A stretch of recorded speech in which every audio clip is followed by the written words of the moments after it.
Vamos a hablar un poquito sobre dolores en guaraní. Tasu, dolor. A lo que vamos a preguntar. Mbaepa oye hundebe. ¿Qué te pasa? A lo que respondemos. She akarasu. Me duele la cabeza. She apusarasu. Me duele el oído. She yururasu. Me duele la boca. She porasu. Me duele la mano. She retumarasu. Me duele la pierna.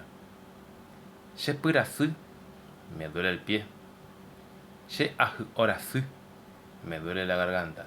Acá en esta parte, en she akarasu, también podemos usar o decir tengo un dolor de cabeza.